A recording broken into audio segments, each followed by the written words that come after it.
Le suivi d'avancement du projet, réalisé à distance, a pour objectif de vérifier que le projet se déroule conformément au planning établi et que les ressources humaines, matérielles et financières sont bien définies et utilisées à bon escient, de repérer les risques et opérer le recadrage qui s'impose et maintenir la motivation de l'équipe.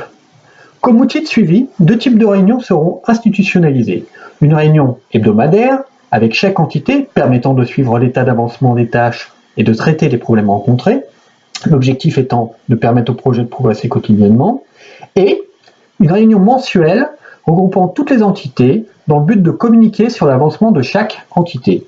Ces réunions ne dureront pas plus d'1 heure, et pour tenir compte du décalage horaire avec les Indiens, auront lieu entre 10h et midi.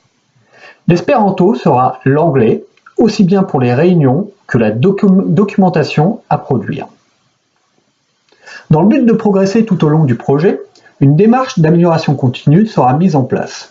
Les axes d'amélioration que nous préconisons de suivre sont de décupler le niveau d'engagement des salariés, de développer une culture projet pour l'ensemble des entités et de gérer les différences de comportements interculturels et leur impact professionnel. La démarche consistera à identifier les améliorations à prioriser, de développer le plan d'amélioration continue et s'assurer que les améliorations soient pérennes et adoptées par l'ensemble des équipes concernées. Un comité de pilotage bimensuel d'1 heure sera instancié pour suivre la progression. Concernant les réunions de synchro, le programme visera pour chaque entité à donner de la visibilité sur le travail réalisé, sur les points de blocage ou les problèmes à résoudre et sur les prochaines étapes à adresser. Pour maintenir la motivation et l'engagement des collaborateurs, Dominique devra, lors de ces points de synchro, féliciter les équipes pour les tâches accomplies, mais savoir également les recadrer quand ça s'avère nécessaire et leur donner des recommandations. Pour gagner en efficacité, nous préconisons d'uniformiser les outils collaboratifs en privilégiant et en optimisant ceux utilisés par les Danois. Ces outils permettront d'assurer la communication externe et interne. Une promotion devra être réalisée pour faciliter leur adoption. Pour le lancement du projet, un séminaire d'une durée de 3 à 5 jours sera organisé au Danemark. Les objectifs de ce séminaire visent à présenter un bilan sur le projet avec un focus sur les réussites et les échecs, à communiquer sur les nouveaux objectifs et l'orientation donnée durant les 18 prochains mois, à développer l'engagement des salariés et la cohésion de l'équipe, et à sensibiliser les parties prenantes sur l'interculturalité.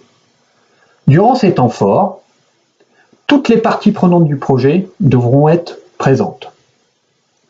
Le programme de ce séminaire est dense et rythmé. Avant l'ouverture réalisée par le top management de Schneider, Dominique réalisera ses derniers entretiens individuels. Un bilan de l'activité sera présenté par chaque responsable de l'eau. Dominique présentera les objectifs fixés et la nouvelle orientation du projet. Une séance de design thinking dont l'objectif est de renforcer l'engagement des collaborateurs sera animée. La problématique posée, à laquelle l'équipe devra répondre, est « Quel slogan pour une équipe gagnante ?» Dîner, découverte du Danemark et séances de team building seront au programme pour développer la cohésion d'équipe. Lors de ce kick-off, une attention particulière devra être portée sur les points suivants. Dominique devra répondre aux questions « Pourquoi ? Pourquoi en 2 mots et pour qui ?» pour donner du sens aux actions. Il devra proposer un cadencement sur 18 mois et négociera avec les parties prenantes les délais de réalisation de chaque étape projet. Il communiquera sur la mise en place de points d'avancement pour chaque équipe. Les objectifs fixés par les séances de team building sont multiples. Tout d'abord, les collaborateurs devront prendre conscience des différences de culture au sein de l'équipe. Ils devront apprendre à travailler ensemble dans des situations de stress et ainsi renforcer la cohésion d'équipe. Les éventuels conflits entre collaborateurs devront être désamorcés et leur engagement devra être décuplé. Plusieurs activités sont proposées lors de ces séances. Le théâtre, en jouant des scènes du quotidien, qui permettra de prendre du recul et avoir une autre perception de l'interculturalité. Le karting, qui lui créera une saine émulation et renforcera l'esprit d'équipe. Et la production d'une vidéo, qui permettra d'immortaliser et sacraliser ce moment.